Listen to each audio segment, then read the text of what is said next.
আসসালামু আলাইকুম প্রিয় দর্শক, খুব সকাল সকাল ছাদে চলে আসলাম ফ্লাইং লফটের একটি আপডেট দেব বলে।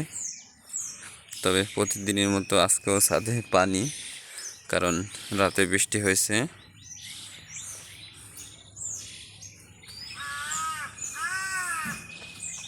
খুব সকালে আসছি, এখন আকাশে সূর্য ওঠে নাই। এখনই ছেড়ে দেবো কবুতরগুলো। সব কবুতরগুলো বের হইতেছে এক এক করে।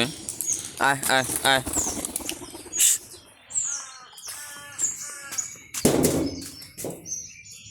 এক পিস রয়ে গেছে, বাকি সব আকাশে।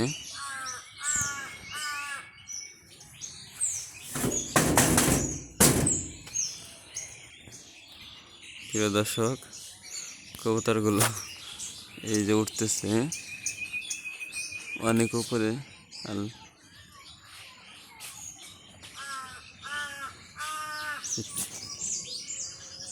এই যে অনেক উপর দিয়ে উঠতেছে, জুম বাড়ি দিতেছি। আবার কই গেল? এই যে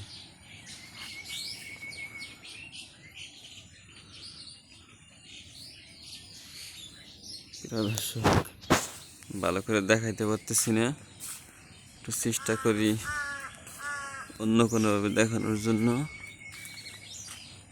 এই যে অনেক উপর দিয়ে উঠতেছে, মাছের মতো দেখা যায়। জুম বাড়ি দিলে একটু ঘোলাই যায়। আমি একটু উপরে চলে আসছি, তারপরও কাজ হইতেছে না। ক্যামেরায় কোনো মতো একটু লাগাল পায়, যাতে বেশি লং টাইম ধরে দেখাইতে পারি। এই জন্যই মূলত ছাদের উপরের দিকে আসা।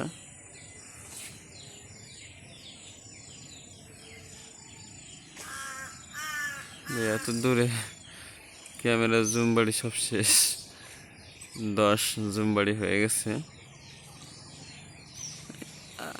আর কোথায় গেলি? দেখুন প্রিয় দর্শক, কত উপরে গেছে। ওই দেখা যায় না, ভালোভাবে লক্ষ্য না করলে দেখাই কষ্ট। এত উপরে যায় বা গিয়ে আছে। আল্লাহ, এর উপর দেখি ওড়ে। এইগুলো আবার কি যেন প্রিয় দর্শক, কবুতরের উপর দিয়ে উঠতেছে, কিন্তু আমি চিনতে পারতেছি না কি এগুলো, আদৌ কবুতর কিনা।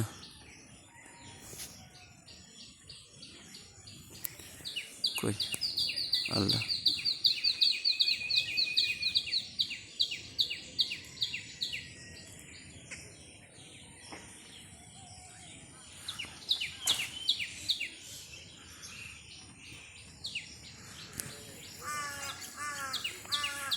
প্রিয় দর্শক, এতদিন সকালবেলা ছাড়ি নেই, অনেক দেরি করে ছাড়তাম। এই জন্য ওদের ওড়ার সৌন্দর্যটা কখনো দেখতে পারিনি। আজকে আমার নিজেরই মন ভরে যাইতেছে। একটা আরও বেশি উপর দিয়ে উঠতেছে, ওইটা আমার কবুতর, আল্লাহ জানে কোন কবুতর পিস এটি।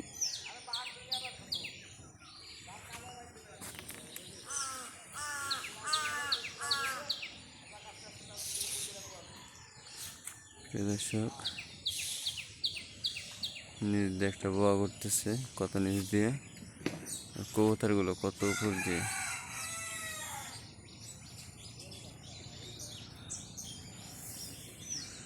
4 মিনিট 5 মিনিট হয়ে গেছে, অলরেডি ভিডিও চলতেছে, মাঝে একটু কাটা হয়েছে। আপনারা সবাই দোয়া করবেন কবুতরগুলোর জন্য। আর আমার কবুতরের ফ্লাইট দেখলেনি, আশা করি আপনাদের কবুতরও এরকম ফ্লাই করবে। আপনারা কবুতরের পিছনে সময় শ্রম দিবেন। আশা করি কবুতর আপনাদের কখনো নিরাশ করবে না।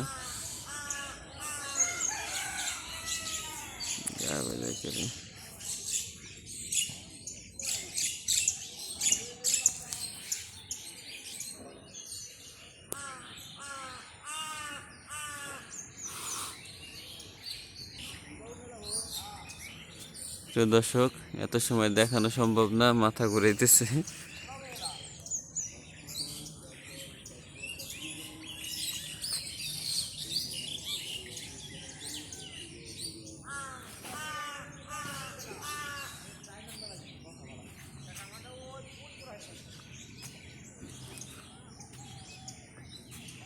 তো বেশি কথা বলতে পারলাম না, যেহেতু কবুতরের ভিডিও দেখাইতেছি। ভিডিও দেখানোর সময় কথা বলা একটু কষ্ট হয়েছে। তবে এখন মল্টিংয়ের সিজন, আপনারা কবুতরের যত্নটা একটু বেশি নেবেন, কারণ এখন যদি কবুতরের পালকগুলো ভালোভাবে না গজায় তাহলে রেসের সময় ভালো কিছু করতে পারবে না। এটা আপনাদের সবার খেয়াল রাখতে হবে। আর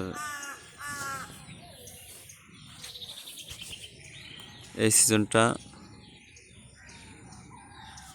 আর সামনে চলে আসতেছে শীতের দিন, অল্প কিছুদিন আছে, হয়তো বা 3-4 মাসের মতো কবুতরগুলো কাছে চলে আসছে, হয়তো আরও বেশি উঠবে না, কারণ এখন কবুতর ওয়েট অনেক বেশি।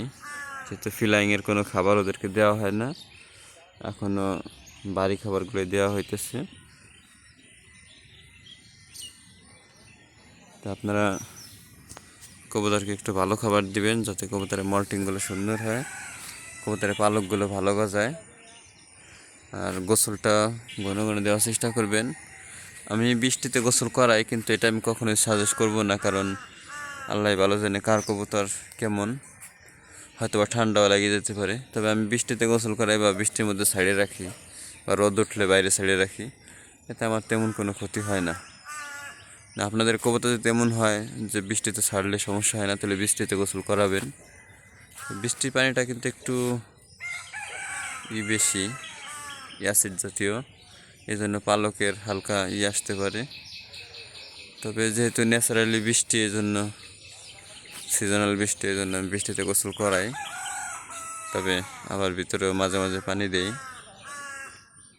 তাই অনেক লম্বা হয়ে গেল ভিডিওটি, কবুতরও বসে যাইতেছে। আপনারা দোয়া করবেন আমার জন্য এবং কবুতরগুলোর জন্য। আল্লাহ হাফেজ।